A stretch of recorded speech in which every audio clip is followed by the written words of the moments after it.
Daniel Siya की याददाश्त मिटाना चाहता था ताकि किसी को उस पर शक ना हो और वो अपने काम को बिना किसी रुकावट के अंजाम देता रहे। वो उसे अपनी लैब के पीछे वाले गोडाउन में ले गया। सिया होश में थी पर उसकी आंखों पर पट्टी होने के कारण उसे कुछ दिखाई नहीं दे रहा था। इससे पहले कि वो कुछ बोल पाती, डैनियल ने उसे इंजेक्शन लगा दिया। जैसे ही उसे इंजेक्शन लगा, सिया जोर से चीख पड़ी। उसके चारों तरफ एक तेज रोशनी हुई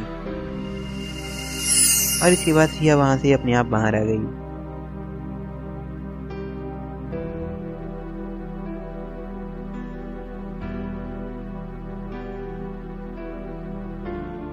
काफी रात हो चुकी थी। समायरा और रेहान जंगल के रास्ते अपने घर जा रहे थे।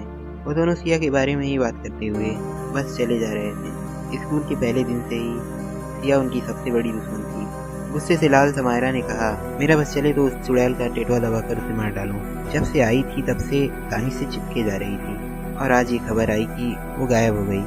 सच बताऊं रेहान, तो मैं आज बहुत खुश हूँ क्योंकि आज मेरे रास्ते का सबसे बड़ा कांटा निकल गया। रेहान ने कहा, वैसे इस बात से मुझे कोई खुशी नहीं है। चलते चलते अचानक समायरा रुक गई क्योंकि उसने कुछ ऐसा देख लिया जिससे उसके होश उड़ गए। उसने देखा कि सिया सामने खड़ी थी। वो जख्मी थी। सिया ने कहा, मैं कौन हूँ? ये सुनकर समायरा बहुत खुश हुई। उसने कहा, क्या सिया अपनी याददाश्त खो चुकी है? बेचारी सिया। वैसे देखा जाए तो अब मेरा काम और भी आसान हो जाएगा। मैं अब इसे यहीं से गायब कर दूंगी और किसी को मुझ पर शक भी नहीं होगा। रेहान ने गुस्से से कहा, ये तुम क्या कह रही हो? हम ऐसा कुछ नहीं करने वाले। समायरा ने कहा, ओ शट अप। वैसे तुम कब से इसकी चिंता करने लगे? भूलो मत कि तुम एक भेड़िए हो। रेहान समायरा को समझाने की बहुत कोशिश कर रहा था। तभी अचानक सिया ने अपनी शक्ति से जोर का वाइब्रेशन क्रिएट किया जिससे पूरा जंगल हिल गया। रेहान और समायरा घबरा गए। समायरा ने जोर से चीख कर कहा, क्या तुम हमें मारना चाहती हो? इसके बाद समायरा की नीयत बदल गई और वो सिया को उसके घर ले आई। सिया के मामा ने समायरा से पूछा, सिया तुम्हें कहाँ मिली? तो उसने मासूम बनते हुए कहा कि सिया मुझे बेहद जख्मी हालत में जंगल के पास मिली। रेहान समायरा के इरादों को अच्छे से जानता था पर फिर भी उस वक्त वो चुप रहा। शॉन को समायरा के बारे में अच्छे से मालूम था। वो जानता था कि गिरगिट अपना रंग बदलना छोड़ सकती है पर समायरा कभी सुधर नहीं सकती। शॉन ने समायरा पर शक करते हुए उससे पूछा कि तुम्हें कैसे पता चला कि सिया गायब हो गई है? इस पर समायरा ने भारी और दुख भरी आवाज में कहा, अब ऐसी बात कहाँ छुपती है शॉन? शॉन ने कहा, हाँ वैसे तुमने सही कहा, ऐसी बात छिपती ही कहाँ है। कोई बात नहीं, अब तुम लोग जा सकते हो। स्टेफन एना का बचपन का दोस्त था। सालों बाद वो एना से मिलने उसके घर आया। उसने मार्क से पूछा कि एना कहाँ है, तो मार्क ने कहा वो अपने कमरे में आराम कर रही है। तो स्टेफन जब एना के कमरे में आया तो उसने देखा कि एना अपने बिस्तर पर पड़ी थी। उसके बाल बिखरे हुए थे। उसके हाथ में एक खाली ड्रेस की शीशी थी। शायद उसने एक बार में ही पूरी शीशी खत्म कर दी थी। स्टेफन ने मार्क को आवाज़ दी और मार्क के आने के बाद उसने एना की हालत के बारे में उसे बताया।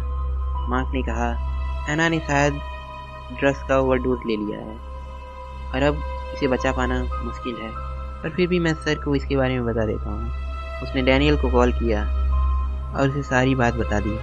डैनियल ने मार्क से कहा, तुम एना को लेकर हमारे सीक्रेट गेम में आ जाओ, मैं तुम्हें वहीं मिलूंगा। अपनी बेटी की ऐसी हालत देखकर डैनियल उदास हो गया। तभी स्टेफन ने पूछा, अंकल अब आप क्या करेंगे? मुझे नहीं लगता कि अब ये बच पाएगी, मार्क ने कहा। डैनियल ने मार्क से कहा, अपना मुंह बंद रखो, मैं अच्छे से जानता हूँ कि मुझे क्या करना है। मैं अपनी बेटी को बचाने के लिए कुछ भी करूँगा। मुझे अपना चमत्कारी सीरम अपनी बेटी को लगाना होगा, अब वही मेरी आखिरी उम्मीद है। मार्क ने इसका विरोध करते हुए कहा, आप ऐसा नहीं कर सकते सर, उस सीरम के लिए हमने बहुत जोखिम उठाया है और लगभग 1 साल हमने इस सीरम को दिया है। आप इसका इस्तेमाल इस तरह से नहीं कर सकते। डैनियल ने कहा, तुम अपना मुंह बंद रखो। मार्क ने कहा, आपने ये सही नहीं किया सर। डैनियल ने कहा, मेरे पास और कोई रास्ता नहीं था, मुझे ये करना पड़ा। डैनियल ने कहा, मैं अभी जाता हूँ, तुम लोग एना का ख्याल रखना। डैनियल के जाने के कुछ देर बाद एना को होश आ गया, पर अचानक से उसका शरीर सफेद होने लगा, आंखें लाल हो गईं और सांस लंबी हो गईं। इसे कर स्टेफन और मार्क दोनों की हालत खराब हो गई। अब एना इंसान नहीं बल्कि पूरी तरह एक हैवान में बदल गई थी, एक खून की प्यासी वैम्पायर। कहाँ है वो तुम्हारा दोस्त मार्क जो मुझे इस श्राप से मुक्त कर सकता है? मैं यहाँ हूँ।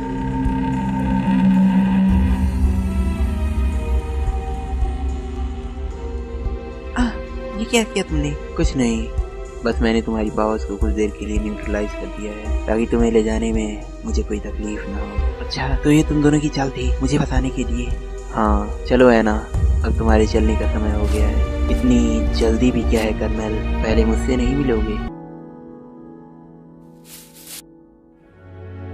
तुम मेरी बेटी को इस तरह से नहीं ले जा सकते कर्नल। तो तुम ही बता दो डैनियल कि मैं तुम्हारी बेटी को किस तरह से ले जाऊं। अगर तुमने एक कदम भी आगे बढ़ाया तो अपनी जान से जाओगे। अच्छा तो अब तुम मुझे मारोगे। मार, खत्म कर दो डैनियल को।